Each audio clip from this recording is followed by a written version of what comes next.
Hello, everyone. Welcome to the UnBreakables podcast, episode 15.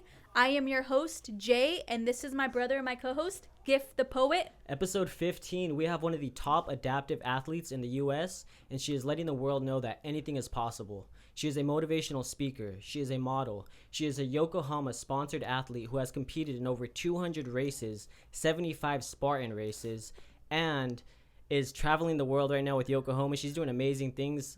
Allow us to welcome the inspiring little Misty Diaz. Hey guys, what is going on? I'm so stoked to be here. We are honestly so excited, and it's just a matter of time, right? Time, man. It's always time. No, I know, dude, you're always busy. You're always traveling. But honestly, like, from the bottom of our hearts, we really, really appreciate you being here and taking the time out of your day to share your story on our platform. And, you know, we've been friends for quite some time. I know. We've been, you know, I remember Spartan when you first walked racing, into the gym. I'm like, what? training together. But, you know, as I mentioned to you, you know, part of the UnBreakables podcast is to share, you know, inspiring stories, especially like yourself. And we really want to touch on the highs, the lows, the failures, the adversities, and all the hardships. So we'll start with your childhood, and then we'll slowly transition into what led you from that aspect to here. Awesome. Okay. Well, you know, I was born with my condition. So if I was born with spina bifida, that's my condition. That happens out of every 1,500, one is diagnosed. Wow. But the termination rate for spina bifida is at the all-time high of 65%. So when I was born, my parents had no idea that I was going to be born, you know, with a disability. My mother had me premature, and immediately they're like, "Oh my goodness, something's wrong with your child." And my parents were like, "Do anything you could possibly, do whatever you need to do to save my child." And you know, being born, you're just, you know, it was just pure. For me, it was pure chaos. For my parents, it was pure chaos. You know, being flown from up north to Fresno Children's Hospital. They couldn't figure out what was wrong with me from Children's Hospital. They put me back on another plane, and they flew me to UCLA Hospital here in Los Angeles. And for the duration of, you know, my childhood, I would eventually end up living there pretty much. I mean, over 28 operations. You know, you're not just, after a surgery, you know, you're not just out the next day and you're back to life. But yeah, so, you know, growing up, automatically off the bat having to fight. There was nobody asking me, "Hey, do you want to go through this? Hey, we're gonna just prep you to let you know that something's coming." It was just just fight, and you know, growing up and not knowing anyone else with my condition until my 20s. So can you imagine walking around, never seeing anybody with dark hair, and you're like, "Why am I the only one that has dark hair? Like, what's wrong with me? Why is my hair dark?" Now times that on a greater level of, why do I have crutches? Why do I walk this way? Why am I so short? You know, so it was hard. You know, with my condition, each child, each adult with spina bifida is completely different. You can tell either off the bat, or you can't tell at all. And with me, you know, using forearm crutches, I went from a walker, then I went to crutches when I was around 6. Being the only one in my school with a disability was super challenging. How was that? It was crazy because some kids would be like, "Okay, can I catch this? Is she contagious?" The other set of kids would be like, "Why are you so tiny? Like, why do you look that way?" And the other kids were like totally accepting. So it was like a mix with, you know, the first two categories I mentioned, with a little bit of bullying. And, you know, finally my parents were like, "That's it." You know, they really advocated really, really, really hard. Kudos to my parents for that, for making sure that I was in regular everything. Nothing was so special. That way they wouldn't single you out, right? Nothing. That if I needed to get on a school bus, well, guess what? You're going to have to figure out how to get up those steps, and we'll learn together, but you need to figure out how to get up those big steps. Nothing was, you know, nothing was adaptive at the time. But yeah, so my parents were like, "We're going to continue to advocate," and they brought in somebody to the school at the time that brought in a doll and like a wheelchair and leg braces and extra crutches for the kids to feel, touch, use, play with. And, you know, after that, the kids became more accepting and less bullying. So that was really cool. You know, I had a really cool adaptive PE teacher That's a whole crazy story that I can get into later because it applies to so much of how I handle my life today. But yeah, it was really hard growing up with spina bifida. I've had over 28 operations. My organs were all on the outside of my body. Some of my organs I had 2 of, so they had to trim them down and make one that was just special for me, like for a bladder, for instance. So I'm really great on long road trips because I got a man-made bladder. But outside of that, I'm like, okay, let's try to look at the positive here. But yeah, it was hard, challenging. It was a fight right off the bat. So how did your family, like your parents, how did they explain that to you at such a young age, especially when you're asking, what's wrong with me? Well, why do I have this? Why do I have that? Why do I have these crutches compared to all the other kids? They were just honest. They were just straight up honest. You have these crutches to help you get around, to help you keep up with everyone else. It wasn't like you have these crutches because you walk crooked, because you have a disability. It was always something positive. You use leg braces to help you stand a little taller, to walk a little further and not get tired. Why do you need these? Well, because, you were born with a condition and this is the condition you have. They were just honest. They were just straightforward. They didn't sugarcoat anything, which is great because no, absolutely. Yeah, I needed that. It could have easily led you to victimize yourself over time, or to just feel bad for yourself. And oftentimes people do that. So I condone you on taking the other side of it. Yeah, yeah, that's interesting. Can you tell us a little bit about the surgeries? I mean, you said you had 28 different surgeries. Yeah. So some of my surgeries would be to move tendon from one foot to another foot because it would somehow make me a little bit more stable to walk. Some tendons, literally it was like playing that operation game where you're trying to see what fits into what, and that's what it pretty much was they would take tendons that did probably need to be taken on a a non-adaptive person, and they would move it over here because they would see that I would walk a little better, or I would have a little bit more strength in the left leg. I've had tethered cord surgeries that have lasted 19-20 hours where they've just completely cut my spine open because if anyone who has spina bifida, what ends up happening is the spine is completely exposed. Spina bifida means open spine. And what happens is wherever the spine is open, again, why every person is different. Mine was at L5. Some can be at L4, L2. So every case, right, varies. Yeah, so our cords run straight. So each of us, our spinal cords run straight. Well, mine runs straight until the damage. So my damage is right about here, L5. And then what happens is those cords become in like a big ball, like those ones that you see at Staples Center, I'm sorry, like Staples Center, the ones that you see at Office Max, you get those little rubber bands in a ball. That's how my cords are at L5. So what ends up happening is because of growth or because of a slight injury or something, one of those gets pulled and the bladder starts to affect. Our cords are affected, affect every part of our body, whether it be our movement, our bladder, or eyesight, everything. And I would start to notice that I was losing function on one side, and then they would do an MRI and they would see that they literally have to open me up, like use these plier things to put on my bones to open and go in there and slightly move them without trying to make me paralyzed. And I've had a couple of those, a couple of bladder augmentations. Everything was just to make me to be able to walk, to be able to sit here with not being in pain. So this was from childhood to what age would you say? About 27. Wow. So we're looking about 7 years, no surgeries.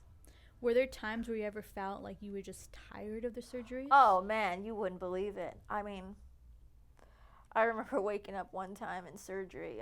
I've literally woken up on the table, and Shoot. I couldn't verbally talk because there'd be tubes in my throat for me to breathe, and I could just and they would see that I was awake, and all I could see is white, and it would smell really, really cold and crisp and really clean, and you could just hear them talking and running to put me back to sleep. Wow. And all you can do in that moment is stay calm. And maybe that's why I'm good. I'm like, I get it now. Maybe that's why I'm in good in situations now in life, because I know how to stay calm to a certain extent. But yeah, you know, I've woken up in surgery. I've been in 19-hour surgeries, and I've been in ICU for weeks. And you could hear people talking. You could hear them saying, okay, what do you want to do with their organs? And I can't talk. And I've just had to talk to myself. Yeah. That's interesting. So throughout all of this, what attracted you to fitness? Oh, that's a huge question. Nothing attracted me to fitness. You know, it's crazy going back. I mean, fitness wasn't like, okay, I'm going to go and start working out. Like, there was a it's just it was a huge process to get there to where I am right now. But, you know, going back to my adaptive coach, you know, my parents wanted everything same, you know, regular classes, regular school bus. But they did have an adaptive coach come in, and he would simply pull me out of math class, and he would say, okay, I want you to stand here against the wall, and let's just throw this ball back and forth.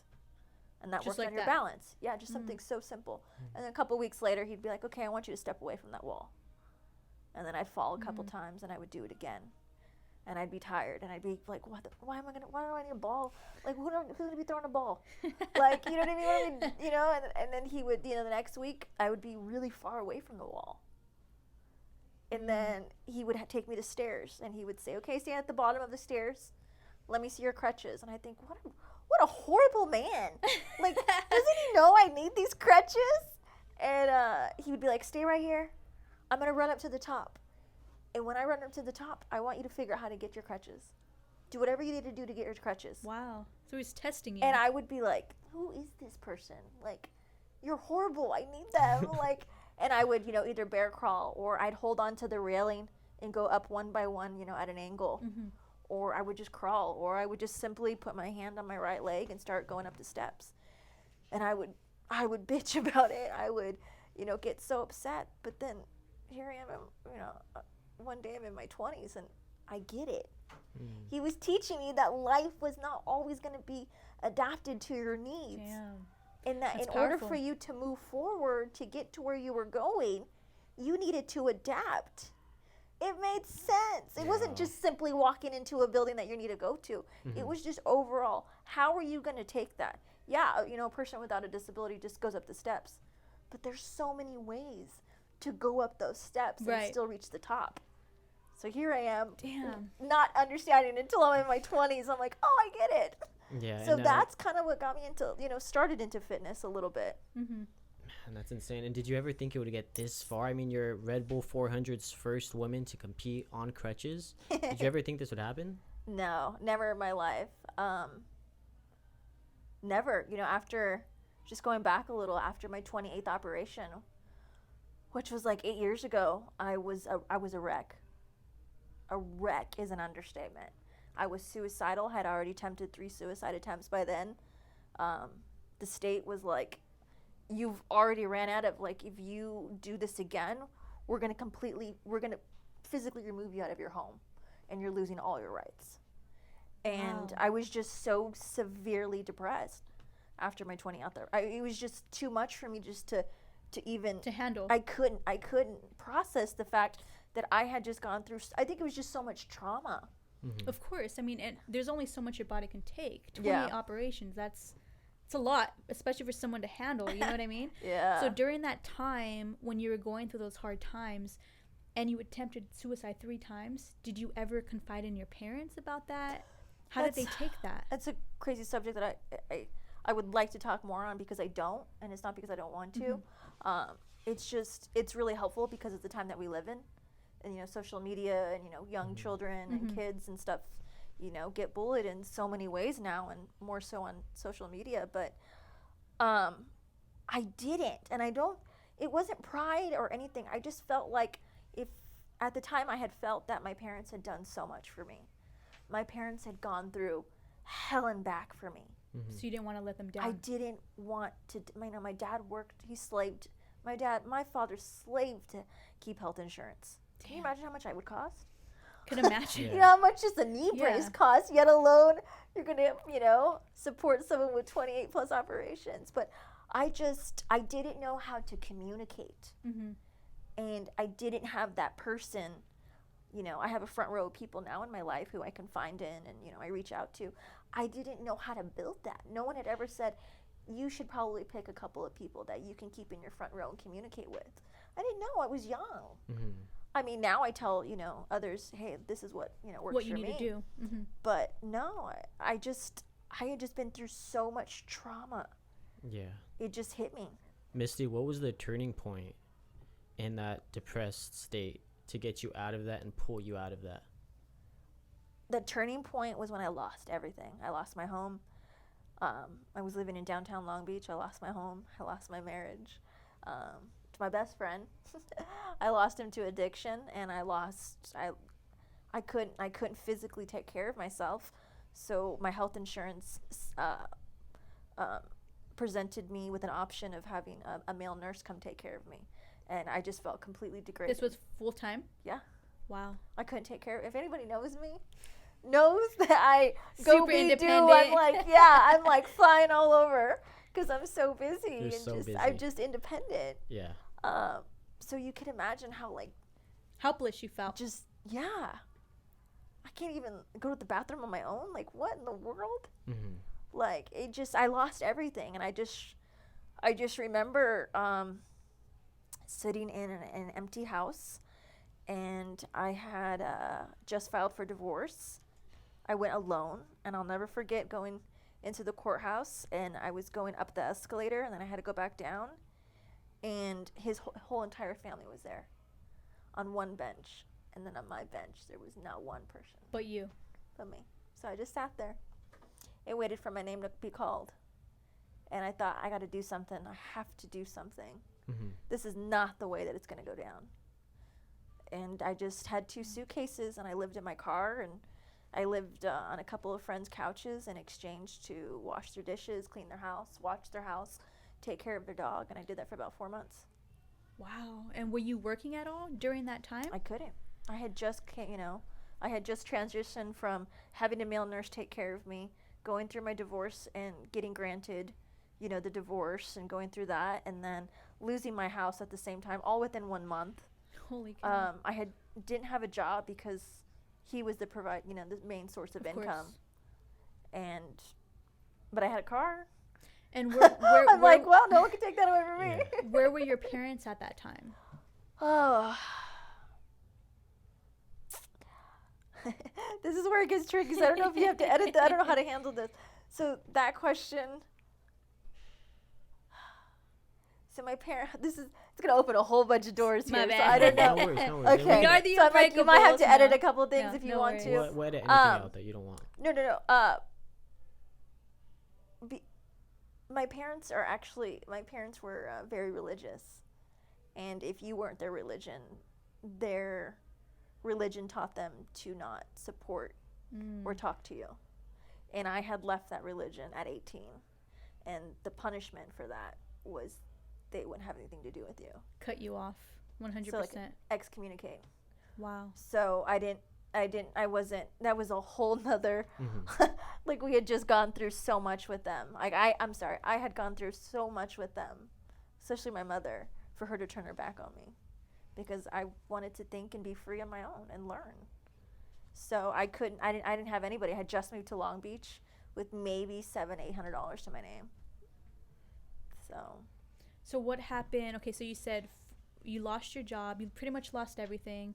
You had a male nurse, right? Yeah. And then for 4 months, you were pretty much living in your car in somebody else's house, right? What happened next? Here's the great thing about all of that is you couldn't take away my car. You couldn't take away the one outfit that I kept in a hanger on the back of my car for interviews, and you couldn't take away my laptop. And you definitely could not take away my spirit. So what I would do is I would take my laptop and I would sit at a cafe and I would look for jobs. And I would just, go online looking for jobs, go online looking for anything where I could get, some money. And the last place I stayed at, they needed their house watched for a month.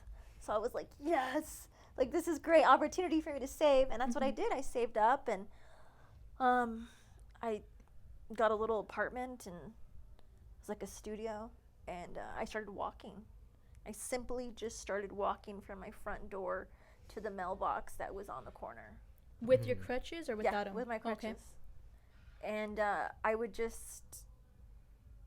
maybe 3 blocks away from the beach at the time, and I had never walked to the beach. And I just kept a little log, and I think I have it at home, this little log, and I would be like, today I walked to the mailbox, and today I felt this way, today I looked for work, and I would just kind of do like a little inventory check-in. Right, right.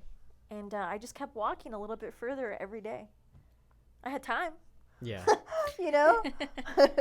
And you felt that therapeutic at the time? Yeah. You know, I had never really, you know, and during those walks, I ended up getting off all my medication.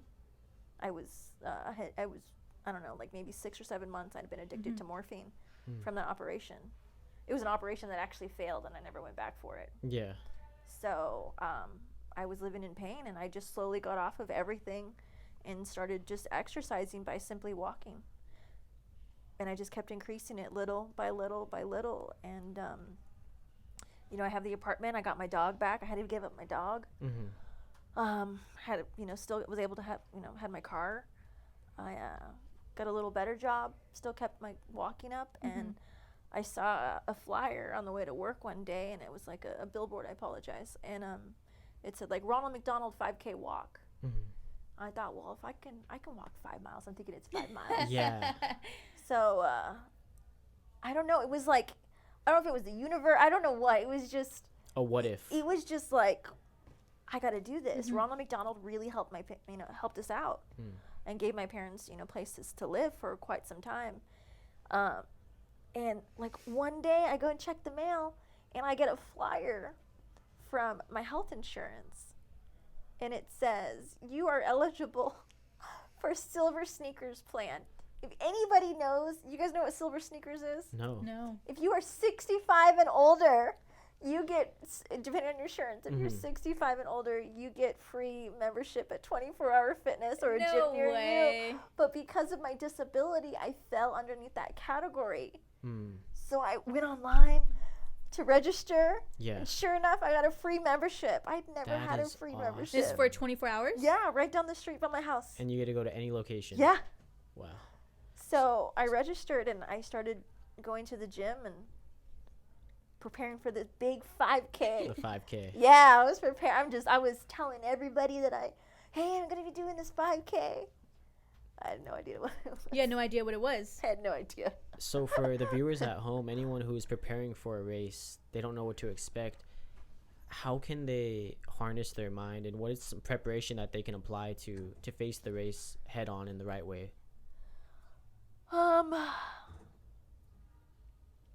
You know, when I went to this 5K, I thought it was 5 miles, but I didn't do enough research to actually find out that it was 3.11 miles.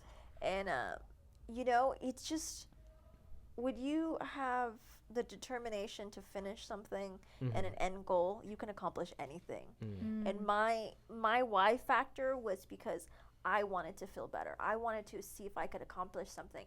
That was huge for me. Yeah. So I kept that in the forefront of my mind. I told everybody that I was doing this 5K, this huge 5 Ronald McDonald race. So they held you accountable. Yeah, so they held me accountable. They reminded me, hey, you still doing that 5K? Yeah. You're like, oh, gym. Damn, it's really I better happening. go to my Silver Sneakers gym. Like, you know, I better go.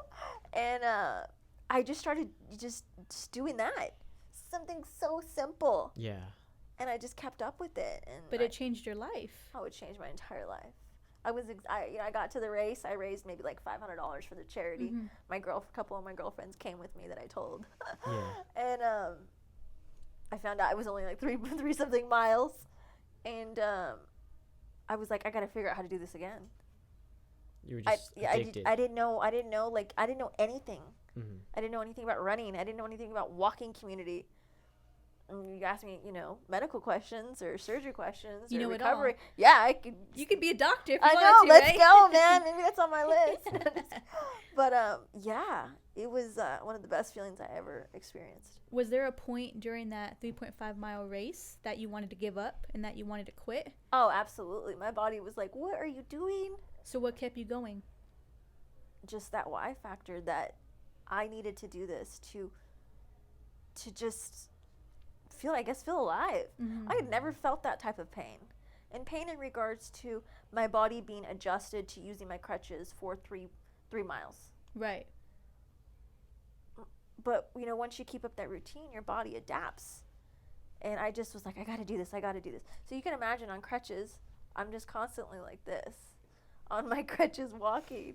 But yeah, I just knew I needed to do it again. So, you know, I went to work a couple of days later. And again, I'm driving. I'll never forget it. I see a big billboard that says Seal Beach 5K race, April 21st. So I go to work and I get off and I pull up my little laptop and I'm noticing that it's like $50 to register. Mm-hmm. And I mean, I just came out from being homeless. Yeah. So $50 was a lot of money. Yeah, it was a lot of money. So I don't know what gave me the idea. I just remember sitting in my little tiny studio and I was just looking to see who's in any type of contact on that page. And I found the director of the race and I emailed him with a little photo and my little crutches and I said, "Hi, my name is Misty Diaz. Is there any way that you could sponsor my entry?" I mean, I didn't know. I didn't even know how to, you know, ask for. I just knew that if I put it out there, You're relentless, though. that they might say yes. And he did. He said, "Yeah, sure. Here's an entry." So I started working towards that. And, you know, I went to 24-hour fitness with my little Silver Sneakers gym membership and started meeting people and started saying hi to people. And people started saying, "Good job," you know, encouraging me. Yeah. And I started figuring out how to adapt to certain machines. Because if anyone has ever seen me, I'm 4'4", 78 pounds. Like, I'm really tiny. She's a beast, I must say. I gotta put it out there. If you guys have not seen her workout videos, her training, she has, I can't even like explain it, but the best upper body strength, and she'll probably blow you men out of the water. I do. Ask her what she bench presses. What do you bench press? We just put it out there right now. 108, 109. 108. It's incredible, 109. man. That is incredible. And that is my legs don't touch the ground. no, but that's commendable, man. Like, I can't even bench press that much. And Misty, man, it's crazy. But you've come so far, and it's honestly, like, it's amazing. It's humbling for us. And, you know, just to go back just a little bit, like, I remember when, you know, I first met you here, actually, at the facility at No Limits. And I did my first Spartan race, which was 21 miles, 38 obstacles for Tahoe championships. Mile 2, I wanted to quit. But I thought of you. Shut up. I'm serious. Really? I thought of you. And I said, you know what? If Misty can do this, more than 200 plus races and get through it, there's no reason in hell that I can't get through this. That's a hard race, too. It was That's a hell hard of a race. hard race. But just, man, I just want to say you're stronger than you know. And for any of you guys out there, like, you guys need to read up on her, do your research, and she has been through pain, she's been through struggle, and she has overcome, she's adapted. And man, that's just the beginning. Yeah, you know? that's just like the top of the iceberg right there, man. But yeah, I just gotta tell you guys this, because this is like the icing of just that official 5K. Yeah. I show up by myself, and again, I know nothing. I know absolutely nothing. I show up because I don't have a dime to my name, so I go to Payless Shoes, and I go and get some running shoes that they have. They're Payless running shoes, and I don't know. There's a difference. I'm like, shoes are shoes. Yeah, so I get them, and I throw on a purple tutu for this 5K and some like black pants or something, and I threw on a white collared shirt with like 2 buttons. Whoa. And I think I have either pigtails or a ponytail and some bright lipstick, and I was a wreck, but I showed up and finished and a camelback filled with every snack imaginable and a whole liter of water. I don't know why. It was just 3 miles. I have no idea why I showed up like that, but I didn't care. Yeah. I was way over prepared, but crossing that finish line was like. When was the first Spartan race that you entered? That wasn't for months. That was maybe even a year later. A year later, okay. Yeah, that was about a year later from that race in April. From the Seal Beach race? Yeah. Okay. That was a whole, that started simply from training for a half marathon. I put it on social media, went back on my computer and was like, hi, my name is Misty DIAZ. Would anyone be willing to train me for a half marathon? This is after several 5Ks, several, walks You had some I did. experience, right? Yeah, but I didn't know how to train for a half marathon. And Mm-hmm. this gentleman by the name of Michael, who I am indebted to for the rest of my life because I just owe gratitude, he said, yes, I'm in Long Beach. Meet me in Signal Hill at 6 in the morning. I thought, oh, my God. And he stuck with me for a good five months, 2 times a week.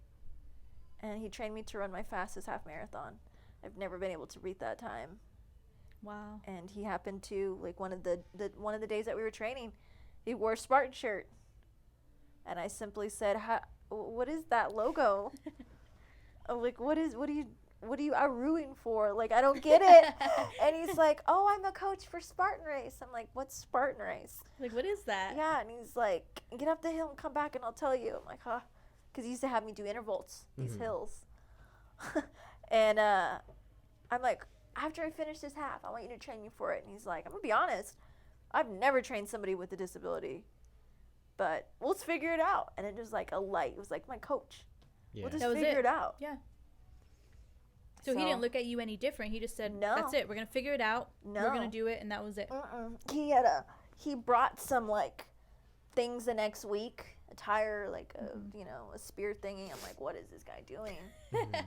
And we just played around and figured out what worked for us. And that was it. That was the start of even like another platform of introducing me to, athleticism. No. So then you got to your first race. And how was that? The What first was your race? first Spartan race? Was it a sprint, a super, or a beast? It was a sprint, and it was in Malibu, California. I went alone, and I jumped on a school bus. It was about 28 degrees, and I thought, what in the heck am I doing? The mud was like up to here to me, and I was freezing and miserable, and I was just standing in the parking lot. It wasn't even like anything. It was just me standing in the parking lot. I was miserable. But there's a photo of me online, and I'm in the Spartan race, and there's about 30 people behind me. And that just showed me teamwork on a whole nother level of people showing me ways that I could adapt and me communicating with them. My team was supposed to be like 4 or 5 people. It ended up being like 30 people. Wow. That You is felt the love. amazing. Yeah, they were just cheering for me. And I mean, it was something I'd never experienced in my life. Yeah. So you were hooked I was hooked. from that point I on. was like, okay, let's keep going. How did you feel after you completed the first Spartan I race? felt like I could do anything. The fact that, me being 4'4" with crutches and going through all that I had gone through and being able to get over, a 10-foot wall was like the struggle of getting up that 10-foot wall was like getting over everything that I had, all the trauma and everything that I had Yes. experienced. Because I couldn't just get over a wall and just keep going. I had to really put all of my might and my effort into getting over that. I mean, going up those hills when it was raining the whole time. Wow. And I was just sinking. And my crutches aren't made for mud. My crutches are made for just walking, and just really having to use strength. I had never used that type of strength. Mm-hmm.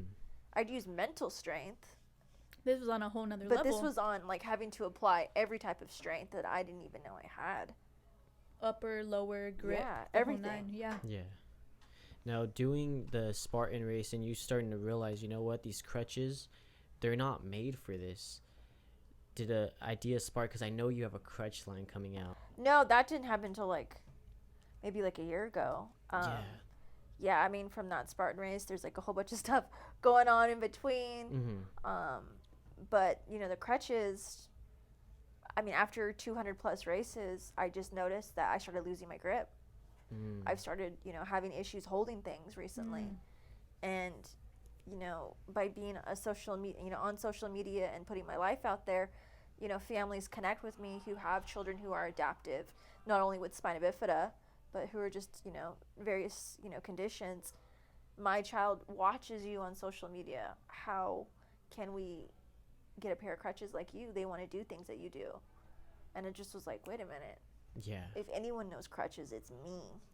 Did you realize that you were impacting on that level So to many the point people. where No. people were reaching out? You have parents, you have, even adults that have the disability, but reaching out to you. Yeah. And, you're that example that you're no different than anybody else. If you can do it, they can do it. Yeah. No, I didn't know. There was like two really big, like, holy shit, like, I think something's happening here. Mm-hmm. I just kept signing up for races. I just kept emailing directors, any type of contact anything I could find. And I would just email and say, hey, can I come to your race? Can I come to your race? And 9 times out of 10, they say, yeah. So I'm doing all these 5Ks. I'm being loud about my progress. I'm putting a couple of things on social media. I'm going to my gym. I'm becoming friends with people. They're inviting me to things. And, it's just progressing slowly but surely. But I didn't know that what was happening was to prepare me for something way greater and something was going to blow up. The moment where I was like, something is happening here, was when I ran that half marathon in Yonkers, New York. I ran it at 2 hours and 20 something minutes.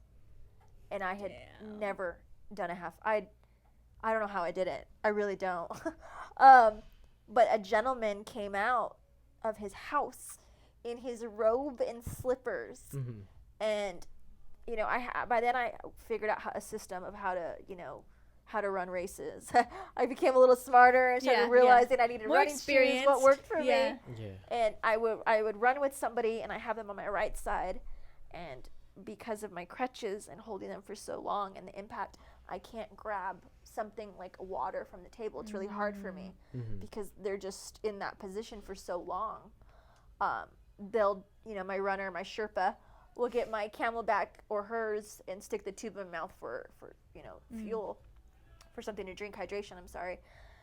And if I wanted to eat, they'd just stuff it in my mouth as I'm running. And, my thing was I don't turn around. Like, I have cool photos like that where they're just stuffing food You're just in my going. mouth. That's awesome. Yeah, protein bars. But this guy came out of his house, and he just started running. And I'm like, sir, I'm so sorry, but I cannot turn around. If you have any questions, please ask my runner. And he ended up just wanting to know who I was, how he could follow me, and how he could donate. And he did. Wow. And this guy's like literally in his pajamas. And then we got to the market, to this area where there was like these markets on both sides. And I'll never forget, we're coming down the runway, and all of these people are coming out of the markets just cheering for me, holding food, brown bags. Like, all these people are coming out. And I'm like, what are they doing? Yeah. How'd you feel? Oh, I just wanted to keep going faster. I was like, I gotta keep going. And then another race I had ran, they had a family, saw my social media post, and they rented a car, and they showed up at like mile 8 with their child who has spina bifida in the back. And they said, we just wanted to come and support you. We've been following you for a couple of months. I know you don't know, who we are, but we follow you. And I was like, something's going on here. Yeah. Like, uh-oh. You felt it. Yeah. And this is just from you being you, documenting your entire process. That was it. That was it. Just being loud about what I was doing. Being loud about what I wanted to accomplish. Being loud about where my race was. Yeah. And it was also tapping into your potential. You had so much Definitely. potential this whole time throughout this whole story. However, it all started with you walking to that mailbox. Totally. And you realizing that, what if I can do all of this? And the crowd and all of that is just, we commend you on it. It's amazing. It's beautiful stuff. Misty, I know that you started a trend. It's #SpinaBeautiful. Can you tell us a little bit about that? Yeah, just going back to being loud on social media about, who I am, what I do, what I'm doing next, how I accomplished it. Just using the hashtag spina bifida, I would see, friends from all over the world. That's a great thing about social media. Once you use it in a positive way, the possibilities are endless. But you would see, like, people who were, with the condition going through things, you know, going through trials, going through struggles, but you never really saw anything super positive. So I'm like, why don't we just add beautiful at the end? Like, you know, again, something that you just, you know, really doesn't, I don't know. I don't know if no one thought of it or what, but I'm just like, why don't we put just find it beautiful? And I just started using it. It's you so can look great. back and it was years. Absolutely. Yeah. And now if you look, thousands and thousands and thousands and thousands of kids and parents and Because communities they're use embracing it now. Oh, totally. Embracing it. Like, I see so many people, even kids, like, it's beautiful to see, you know? Yeah. And it's not what it used to be back in the days where people were ashamed of, Yeah. you know, their disability. Like, you know, disability or not, you're human and you're no different than we are. And the fact that you put it out there in a positive light, you embrace the good, you embrace the bad. And I think that's, you know, what separates you from most is because you're relatable. And that's important. And the fact that you're able to take those dark times, the hardships, and use it for the greater good to serve other people. That's what's amazing, you know? But okay, so you do 200 plus races. Now, where does the speaking come in? You know, Because I know, Misty, you've flown all over the world to speak at some, you know, pretty amazing companies. I know. It's crazy. Even just like hearing you say that, I'm like, who? And I just need to put this out there. This So tiny little thing all over the world. even 24 Gym to be on their website. I know. Now, and for you getting that flyer, how many years ago? That was 24 Hour Fitness? That was 24-hour fitness. Yeah. That's a big one. I know. It's crazy. Spartan, like. You know what? It all of the things that I've accomplished have all been because I've been loud about my progress, because I've been loud about who I am, and I don't use a filter. I'll tell you if I'm in pain. I mean, just something so simple today. I'm like, dude, my shoulder's been messed up for 2 weeks. I've been in agony. This is what I did. It sucked. But you know what? Like, this is what I did. You know, this is what I went through. This is how I handled it. This is the outcome. And, yeah, I don't even know how I got into speaking. I just know that I'm showing up at races, and I think maybe just a race director, one of the millions that I asked, you know, to sponsor me was like, hey, would you like to speak at our race? I think I had like 50 races under my belt, maybe. Yeah. I was like, well, how hard can this be? And I think, I don't know. It's all about showing up. I showed up. I was on time. I was there, prepared as I thought I was. I mean, I totally could have been way more prepared. And I just told my story. I mean, eventually it got way better, and Of course. you know, things started making some adjustments and realizing this didn't work and this worked. And I just slowly started saying, oh yeah, I can speak here. Or if you need a public speaker, in the email, you know, asking for sponsorship. Yeah. Hey, if you also need a public speaker, I could totally just hire me. I'm your girl. Like, totally. She took advantage of having a laptop. Yeah, and it emails. really didn't require much. So what advice would you give someone? Let's say, because going back just a little, you talk about you had that 9-to-5 job. What was it, 4 years ago, 5 years ago? It was about 5 years, about maybe, about 5.5, 6 years ago. So what made you quit? I didn't. They fired me. Let's talk about that. Let's talk about that. It was great. It was the best thing. It was. I was like, thank you. I really was. I wasn't mad or anything. I wasn't scared. I wasn't mad. I was like, it was like, A relief. yeah. No, I was slaved for a company that I was working for here in Long Beach, and I mean, I gave that company everything, and I thought, oh my God, you know, I relied on that check. I knew that check was always coming on this day, and it just started going downhill. Like, new management came in, and I was miserable, and I was like, what? I gotta find another job. Like, what am I gonna do? And I think I just sat there at my desk, and I was like, I'm gonna be full-time athlete. I'm gonna be a full-time speaker. I'm going to be full-time. I don't know how I'm going to do this. You already knew. But I was too scared to quit my job. because I'd So what relied had on to happen? knowing. They pulled me in. I'm laughing about it now, but they pulled it. They pulled me into HR, and they're like, so and so said something about you, and that you stole money, right? Yeah, it gets better. I'm like, money? They're like, yeah, we you're missing this much money on your drawer. It was like maybe $100. And I looked at her and I go, if I'm gonna be stealing $100, it's not gonna be $100. It's gonna be a lot more money that I'm stealing from you guys. I go, I did not steal the money. So they fired me. Like 6 months later, they come back and they're like, so we owe you an apology, and we just wanted to let you know that we cleaned up your record. I'm like, record? And they're like, yeah, your manager was stealing, and she just got caught. I was like, they're like, so, if you ever, I'm like, nope. And when they fired me, I was like, cool.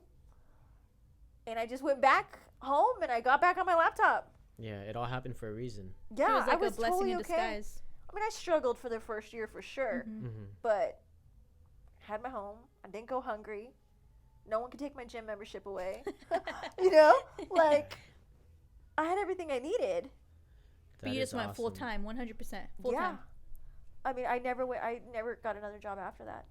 I just started, really pushing it out there that I'd public speak for anywhere. And that's the thing is, I would say, if you don't even have to hire me, can I just come speak?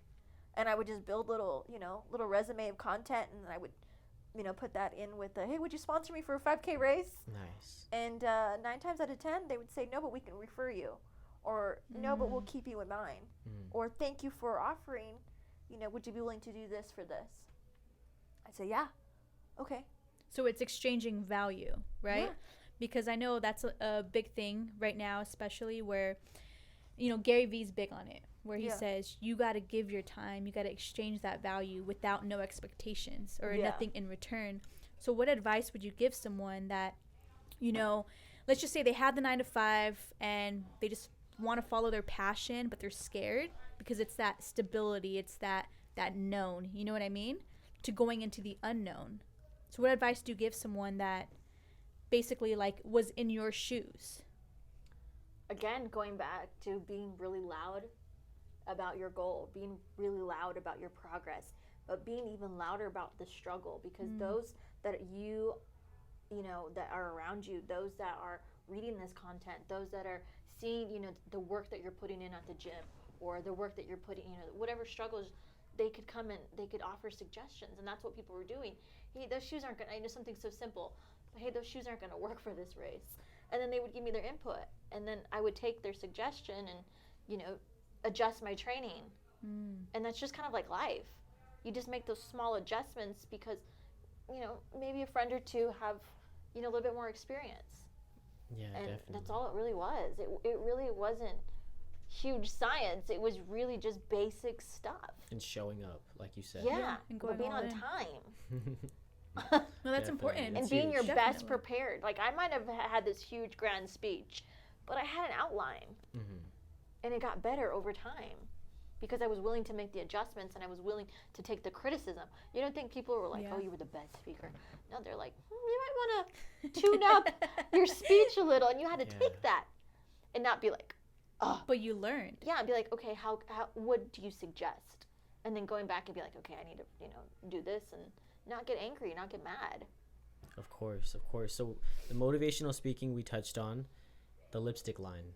You're wearing your lipstick as we speak. Can we touch a little base on that? Yeah, so, after all of this, I don't know, it's like so much because There's my so story's like much. so much over the board. So how, even got to that point. Again, it's so, I can't, talking about this and seeing that it's the most simplest thing ever. I literally went back on my laptop. I found a company that, let me back up, I apologize. So I was at a Spartan race, and a follower of mine who was like a huge fan, I guess, she was like, oh my God. She was so sweet. She goes, I got you this gift. And she was from Canada, and she's like, look, I got you this gift. It's like a lipstick set. And I opened it, and I was like, wow, this lipstick suit is like super cool. And it said like, I am beautiful, I am amazing, I am. And it had these really cool affirmations. So I flipped it over, and I'm like, So I went back home after the race. I went online, and I looked up the company. And then I looked for a direct contact, and I simply sent an email and introduced myself and said, I would love to partner with you. Here's a little bit about me. Here's the little bit of content I had. I mean, by then I had built up a pretty solid resume. And I mean, that's a whole other thing. Followers, numbers, that's all BS. Yeah. I think I had like 8,000 followers At the time. Yeah.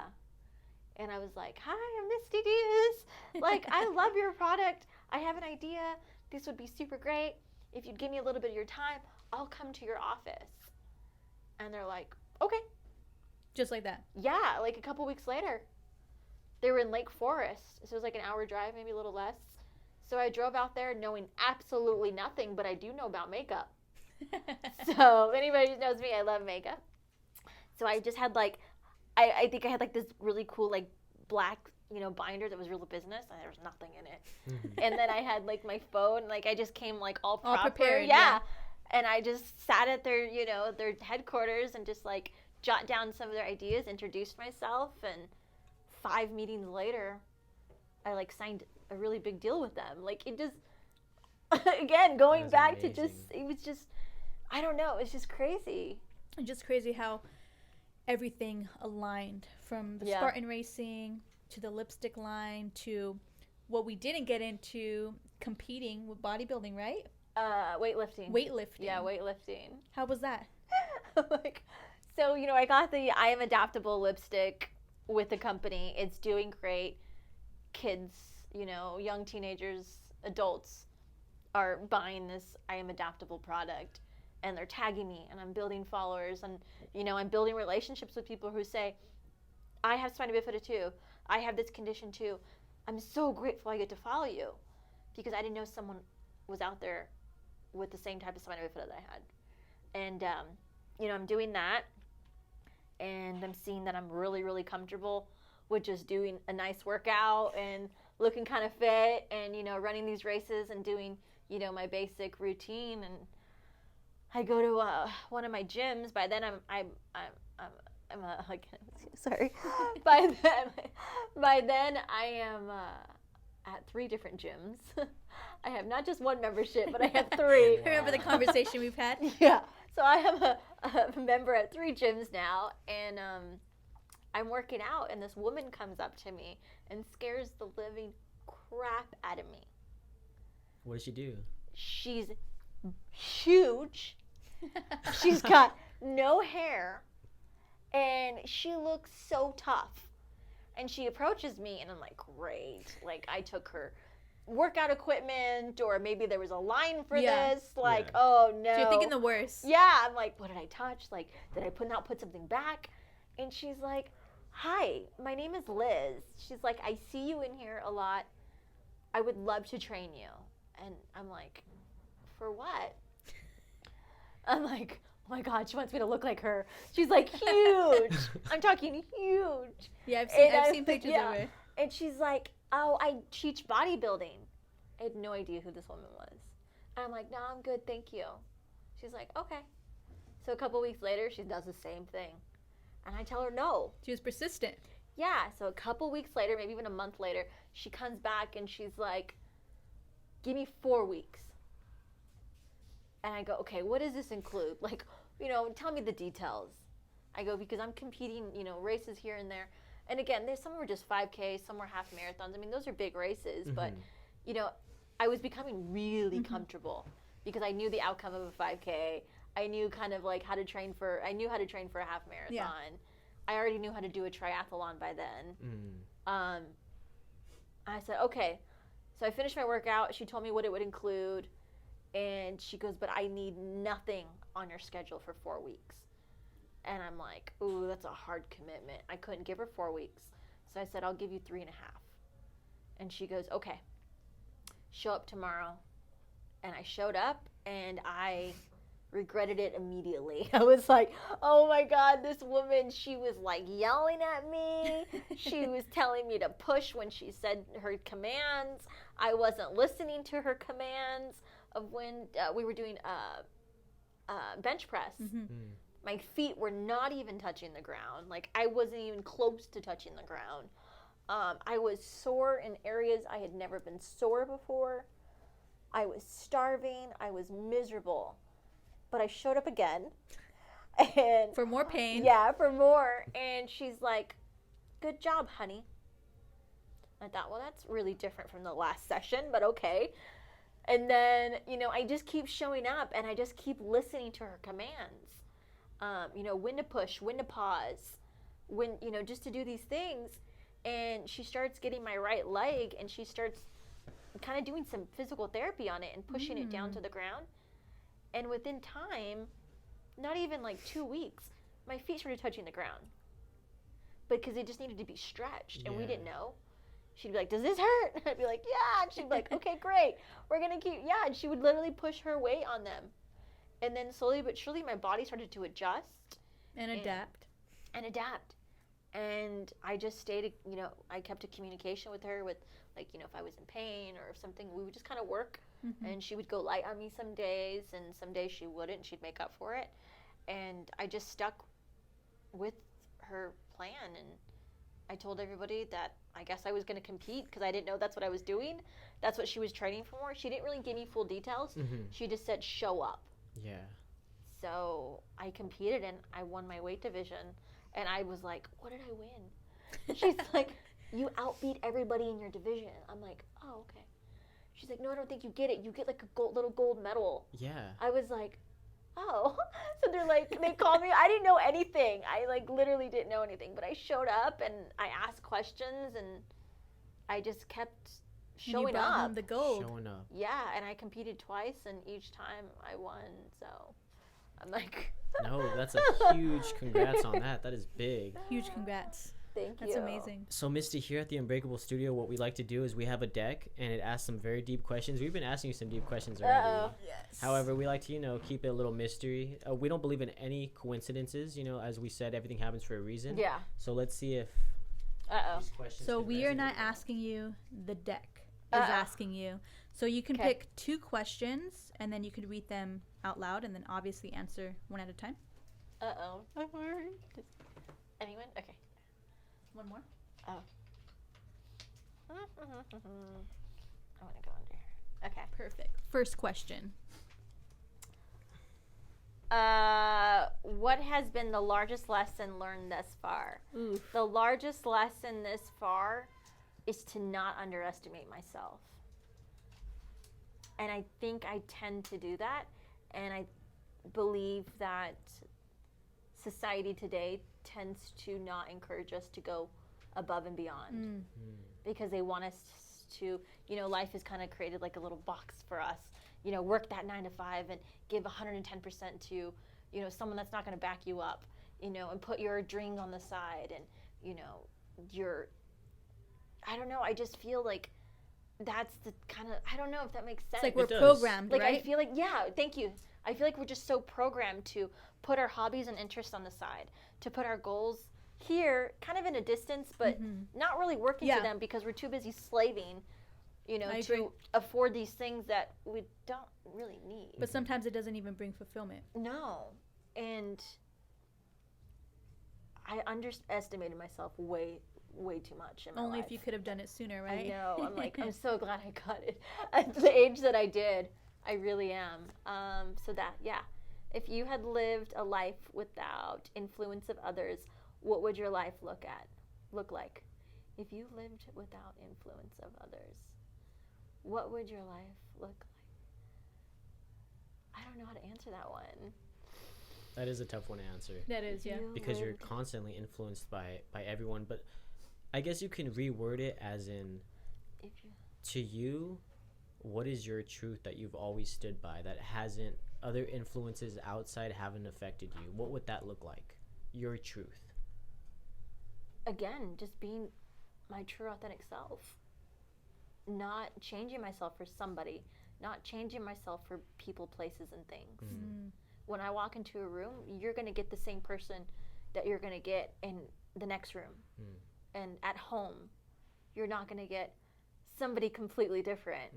And I don't know, that's pretty much it. It's really not, like, it's really just sticking with the basics. that's But being yourself. yeah, And going all in. it's worked for me. Something so simple as a laptop has given me so much opportunity. The lipstick thing, I simply, after that, we contacted, other companies to see if they would put it in their boxes or like, be able to have it like at raffles or, events, and we would donate for free. I am Misty Diaz again. I have these lipsticks. I would love to give them to you in exchange for a little promotion, social media. And one of those happened to get caught by Ipsy, which is one of the biggest makeup companies. And now I'm on a billboard. Like, what? I'm in billboards in Los Angeles and Chicago. Yeah, you're modeling. Tiny little me. Yeah. Like, what?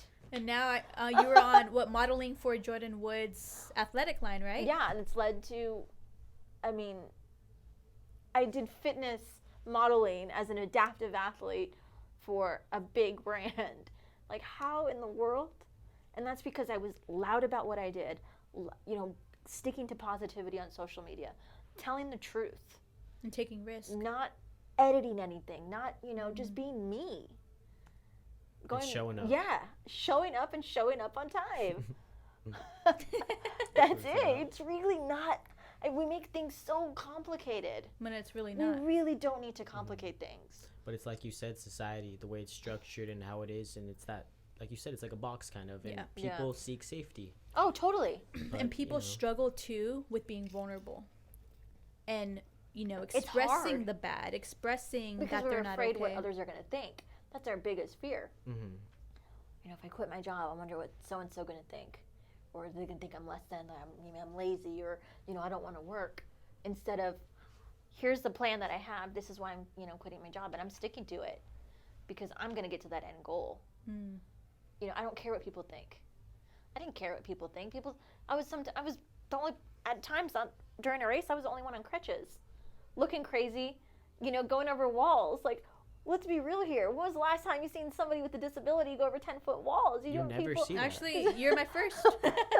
And then I start seeing them after. Yeah. But it's like, people are probably like, doesn't she got enough to deal with? Isn't she got enough? She's crazy. Yeah, like, and people still say stuff to me today. Oh, well, how'd you get this? Or, must be nice to do this. And I'm like, you know what, it is. Because I worked really hard. Yeah, you did, and you're not stopping. Misty, with everything that we've learned about you, you're doing so much. You are so busy. What is next for Misty Diaz? So what is going on? So right now I am attempting to qualify for the Empire State Building Climb in 2020. I try to apply for this year. So it's a race that's held once a year, and it's by lotto. But because I'm through Challenge Athletes Foundation, which is an amazing nonprofit, that if you are athletic with a disability, they will, if you apply for the grant process, they will help you to pursue your athletic adventures. Really? My lipstick that sold, I wanted to give back because I had relied on them for a couple of years. My first year of running, someone told me about a grant through them, and I applied and I got it. I was like in tears. It was literally on YouTube. I was just floored with crying because no one had ever given me money to do something that I loved because I never found my passion. So my lipstick sold, half of the proceeds went back to them. So I was able to do that for a year, which was great. And, I emailed them again. Literally, I emailed this. Back. I know, I did. I emailed them again. I'm like, I'm really, grateful that I got to donate to you guys. I would love to get into this climb. And they said yes, and New York said no. So I was like, okay.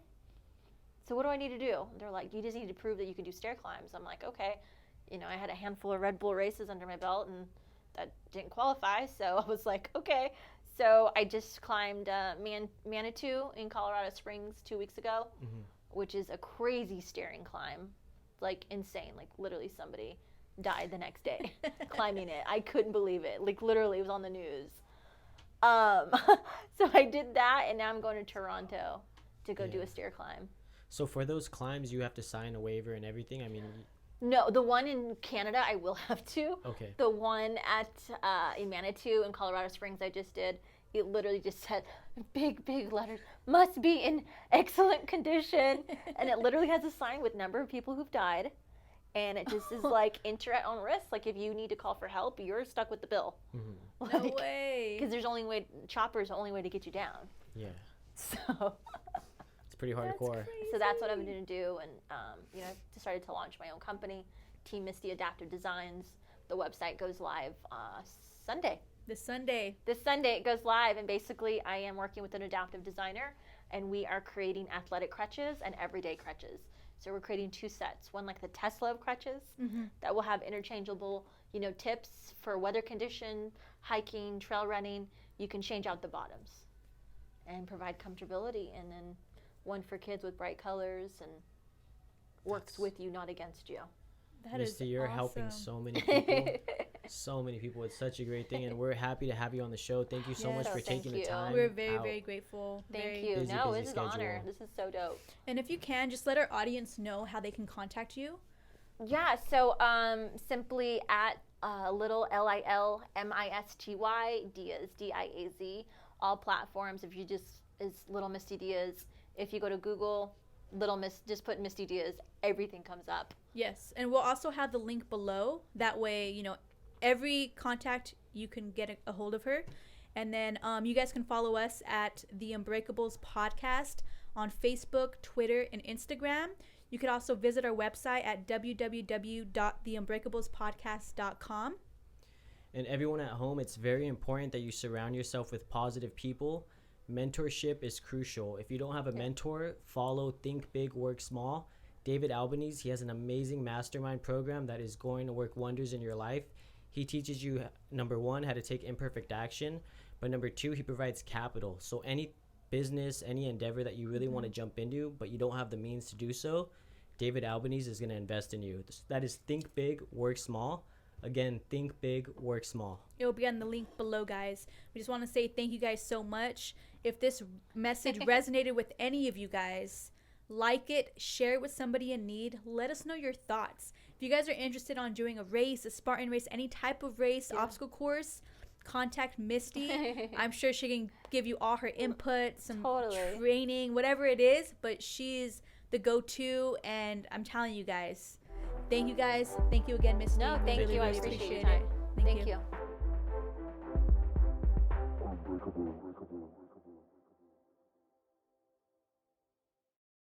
Big question. Man, okay, so Misty, I need to ask you the juice, okay? Uh-oh. So how did you get a meeting with Gary V? I showed up. That's what it really was. Where? New So, York? Okay, no, I just didn't land in his headquarters just like that. So he was actually at Complex Con. I had no idea what Complex Con was, but it showed up on an advertisement that Gary V was going to be there, and I had been watching his content, seeing his public speaking skills, seeing his strategy for life, his positivity, his ROI of just living, and just being out there and no filters. I was like, oh my God, this guy's like amazing. Yeah. I gotta find a way to meet him. So I went online and I saw Complex Con tickets were sold out, and like the only tickets were left were like VIP. That was like in the thousands. Mm-hmm. So I did what anybody would do. Closed my laptop, got dressed, packed a little backpack. I had like a little tiny little backpack. I threw a water in there. I threw a little bit of cash, a couple of snacks, and I went to the event in downtown Long Beach, and I tried every possible way to get in. What was your strategy? I was gonna jump this fence by this taco gate. I'm not even kidding. And I asked the taco guy for his wristband, but he couldn't get it off. He's like, man, I'm so sorry, I can't help you. So I waited for like these people to come out, and their band broke, so that wasn't gonna work. So I asked the security guard. He's like, if I could, I would, but I don't want to lose my job. So I just sat out right at the entrance, and I just kept thinking of ways to get in. And I saw this woman with like this belt with like a whole bunch of stuff, and she had like a mic attached, and she had like a walkie in one hand, and she looked like she was in a rush, and that's a great sign. Because that means she was either working there, she was working for somebody. So I ran up to her as fast as I could, and I said, can you please just give me 5 minutes of your time? My name is Misty Diaz. I'm an adaptive athlete. I go, I know Gary Vee is speaking here. I don't have a ticket. I'm going to be 100% honest with you. I just want to ask him one question. And she's like, oh, don't tell anybody. She's like, I have one ticket in my pocket. She's No like, way. it's your ticket. She goes, but that's all I can do. I'm like, oh my gosh, thank you so much. Thank you. So I get the ticket. I walk in, the same security guard. He's like, how'd you get a ticket? I'm like, bye. And Don't trip. I just kept crutching on in. And I'm like, okay, I've never been to ComplexCon. I don't know where to find him. I don't know anything. So I'm like asking people. She comes back and she goes, I loved your story. She goes, there's just something about you. I really, really like your spirit. I really like your energy. Yeah. She goes, stay right here. And she like walks away and she's on her walkie and she comes back and she goes, Gary Vee is on his way to come meet you. No way. And I was like, what? So I'm like, oh my gosh. So I'm like just standing there like a little kid by the stairs waiting for Gary. And he comes and he starts talking to me and I'm like, I don't know what to say. Were you I just, like, starstruck? I was, yes, but I was like, wanted to tell him everything in one sentence. And I just told him what I did. And he was like, you know, he gave me a little bit of advice. And a couple months later, I found out he was at Shoe Palace in Little Tokyo. For a shoe line, right? Yeah. Mm-hmm. And I showed up. And the bouncer was like, oh, get in front. I'm like, thank you. So I got in front. And he was like, Misty Diaz. I was like, hi. I go, I brought you a signed autograph of me. Oh. And he's like, oh, thank you. You just finessed him. Yeah, so I have a picture of it. I gave him an autograph poster of me and a little sticker with my logo. And he's like, okay. He's like, yeah, I'll take it. Thank you. And I got a picture with him and I told him a little bit more about what I was doing. And each time that I met him, there was a little bit more adding to the story. More progress, because, right? Yeah. And then I met him a third time, and he's like, Misty Diaz. And I go, what would it take for me to get a meeting from you? And that was my only question, because you're only allowed, because he has only so much time. Yeah. And he goes, my assistant is right there. Make an appointment. Wow. And I said, okay. So I ran over there, and I was like trying not to cry. I was like, oh my God, they're giving an average person like me. Like, he's giving me his time. Yeah.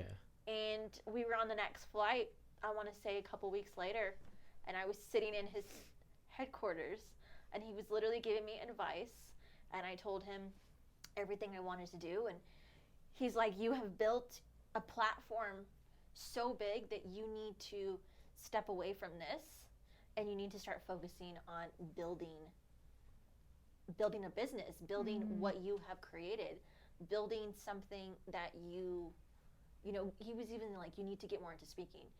And he was just asking me, he's like, you need to volunteer your time more. I was like, okay. Because he's like, just because they don't pay you doesn't mean that you should be saying no. Yeah. Because you need to be saying yes to any opportunity that you take. And he was just telling me basically how to get from that athlete that was running with logos to creating my own brand. And here we are launching my business. Like, I'm like floored this week. So yeah, and we've just stayed in contact. That is amazing. It's crazy. Amazing. So what advice would you give someone that wants to meet, you know, let's say someone of a high caliber like that they don't have those connections? You know, opportunity is everywhere, and people, you know, I didn't know. I just knew by looking at that woman that she might be able to help me. And that chance between her walking from point A to the entrance of that ComplexCon, I had to act quick. Because when she went in that door, she was done. She was gone. I couldn't get in. I didn't have a ticket. Yeah. So if you see that chance, you have to take it.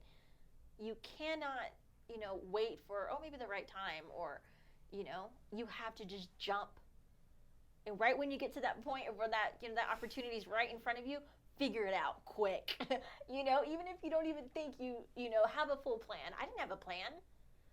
Because they may never come again. No. And even if they say no, okay, you go to the next person. Yeah.